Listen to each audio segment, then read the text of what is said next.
Grace and peace, my friends. Today I want us to look at Psalm 111.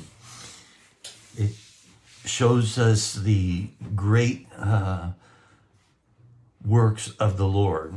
And surely when we take time to look at the majesty of his creation, we are in awe. He says, "Praise the Lord. I will give thanks to the Lord with my whole heart." As I've said in the past, I think this is such an important step for each of us to take, to really learn to have hearts of gratitude and thanksgiving in every situation, because we know the Lord is working on our behalf. He goes and with our whole heart and being. He says, "In the company of the upright in the congregation, great are the works of the Lord, studied by all who delight in him."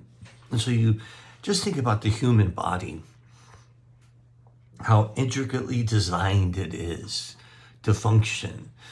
And you look at nature and you look at the sky at night and the stars, and we should all be in awe of his creation, his wondrous works. When we look in history and see how he has delivered his people, we stand in awe and we give him thanks.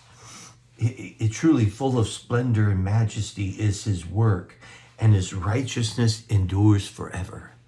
See, the character of God is immutable and unchanging.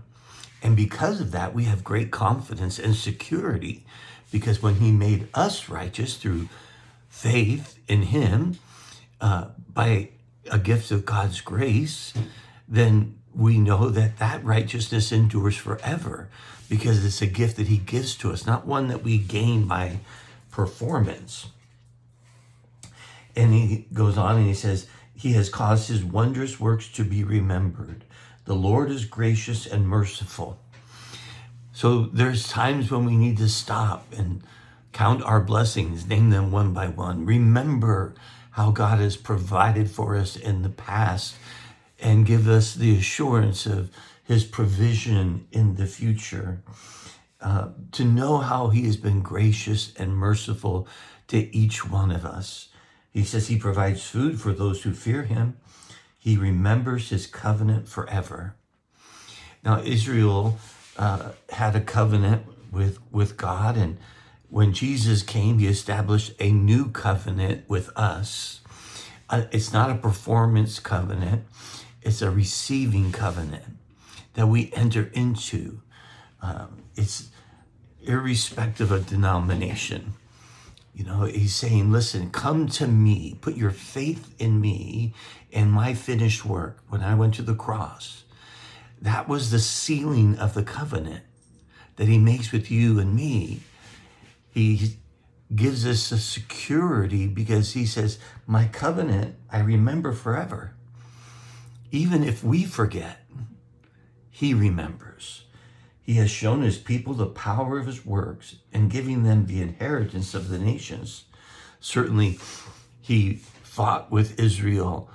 He did battle with them. He overcame all of their enemies as they obeyed him. They conquered and saw his mighty hand. The works of his hands are faithful and just. All his precepts are trustworthy. They are established forever and ever, to be performed with faithfulness and uprightness. You see, everything that God gives us is for our good. They're reliable. When we walk in step with the Spirit, we don't have to worry about the flesh, because he leads us and he's faithful. Verse 9, he said, he sent redemption to his people. He has commanded his covenant forever. Holy and awesome is his name. Think about this. Be overwhelmed again that he brought salvation to you, redemption. The whole idea of redemption was one who had been sold off into slavery and was bought back again. We were all slaves to sin, not the same sin, but we were all coming to him as sinners, and he redeems us. He pursued us with his love, and we respond by receiving as a gift of grace his salvation, trusting in his one-time perfect sacrifice, Hebrews tells us, as all that we will ever need, his redemption, his covenant, and holy and awesome is he. He's worthy of our praise. He's perfect in all of his actions. He goes on, the fear of the Lord is the beginning of wisdom, and those who practice it have good understanding. The fear of the Lord. I always like to remind you that the fear of the Lord is the reverent awe of the King. You know, he is the King, the ruler. And when we live in submission, in awe of him, have hearts to obey him and pursue what pleases him, we benefit. And we give glory to him because it's what brings wisdom. Those who deny God, who don't obey him or follow him or trust him, they suffer the consequences of those choices, and they're painful. But not because God desires it, but because they choose foolishness.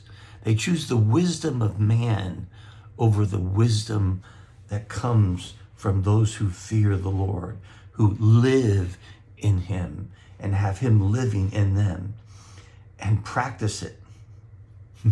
You see, the fear of the Lord can't be just a mental assent. It is something that we practice so that our lives demonstrate that we are in relationship with him.